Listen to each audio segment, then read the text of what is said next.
I would be kind of assuming that government in the US could declare war or go to war in the next 6 months, in which case no elections will take place, is a possibility. And if there is war, it will be used as an excuse for larger deficits and more money printing. So I repeat what I said before.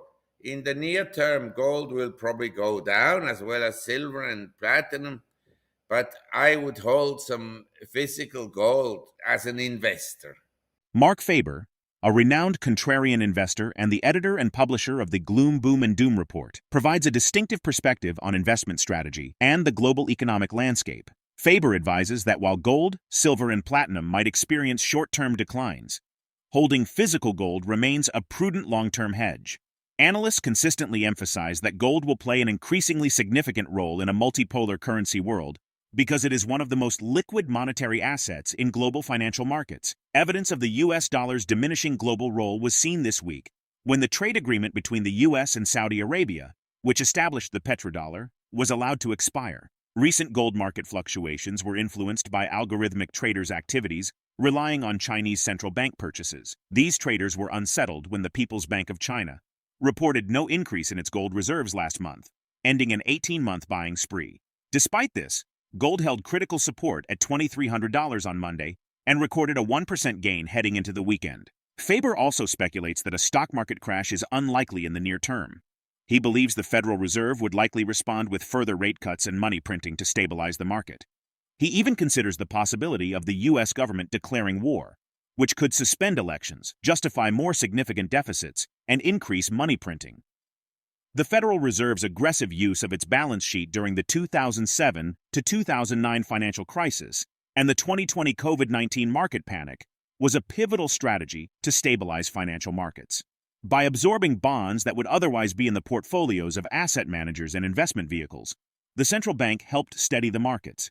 However, this approach also has costs. Overextending the balance sheet can prop up demand for risky assets, like stocks and cryptocurrencies, while stoking inflation, disproportionately affecting wage earners. Join us as we delve into Marc Faber's insights. To stay updated with our latest uploads, subscribe to our channel and activate notifications. Thank you. We have to distinguish between good value, which may not move up in the near future. Like I see some value in Latin America. I see some value in Asian stock markets and things that move. You understand? The market is very focused on near term action. So, and I'm not saying this is what is good. I'm just saying this is what is likely to happen. The Fed cuts rates. The Fed hates Trump. They don't want Trump. They want to help Biden in the November election. So they'll probably cut rates. And if the stock market goes down, they'll cut them even more. So I don't think there is a crash coming, or there could be a crash, but it's short term because right away they're going to print again. Number two, I would be kind of assuming that the government in the US could declare war or go to war in the next 6 months, in which case no elections will take place, is a possibility. And if there is war, it will be used as an excuse for larger deficits and more money printing. So I repeat what I said before. In the near term, gold will probably go down as well as silver and platinum, but I would hold some physical gold as an investor. And then there is some real estate around the world that is not expensive. It's expensive on prime locations in Beverly Hills and in Palm Springs and Palm Beach and these Newport Beach and so forth. But it is inexpensive in small towns. And in small towns in Europe, they give it to you. They give it to you. If you buy the S&P, it's not going to make a lot of money for you in the next 10 years. That is unlikely. If they print money, it will go up, but the dollar will go down against gold. But you'll probably be better off in stocks than in bonds if they print money. In the evolving global economic landscape, countries like China and India are increasingly rejecting the notion of a world dominated by the United States, as noted by economist Marc Faber. While Faber refrains from judging whether a US-led world order is preferable to one led by Russia or China, he emphasizes that these emerging nations strongly oppose US hegemony. A significant aspect of this opposition is Russia's strategic move out the US dollar. President Vladimir Putin has urged the nation to reduce its reliance on toxic currencies.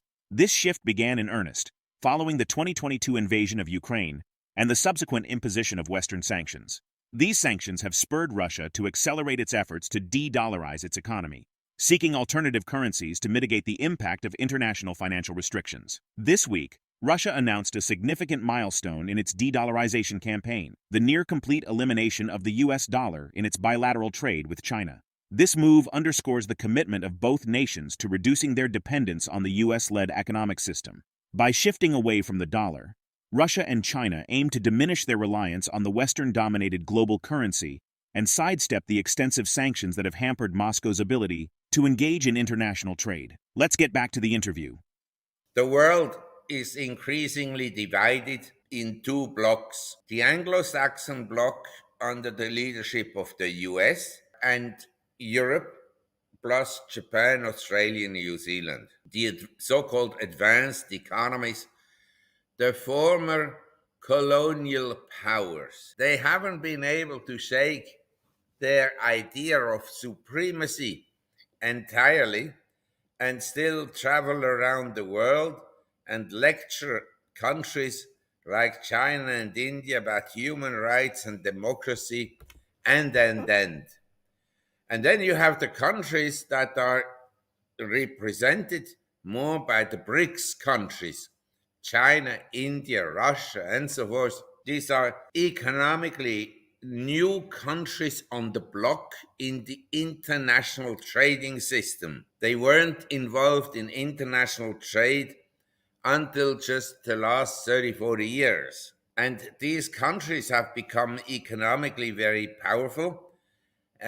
They also include 80% or close to 90% of the world's population. These countries have a different view of the American neocon view of the world, where the world should be ruled by America because America is the best option for the world. Rightly or wrongly, you understand? I'm not giving a judgment here. I'm just telling you that countries like China and India will not accept a world ruled by America. It may be the best option for the world to be ruled by America instead of being ruled by Russia or being ruled by China. I don't know. These countries, they strongly oppose this kind of hegemony of the United States. Faber's insights underscore the importance of diversification and caution in investment strategies as the global economic landscape evolves. The potential shifts in currency dominance and central bank policies highlight the need for investors to stay informed and adaptable. How do you view the future role of gold in a multipolar currency world? And what strategies do you think are essential for navigating the current economic uncertainties? Share your perspective in the comments section. If the video resonates with you, join our community by subscribing to our channel and enabling notifications with the bell icon. Thank you for being a part of our community.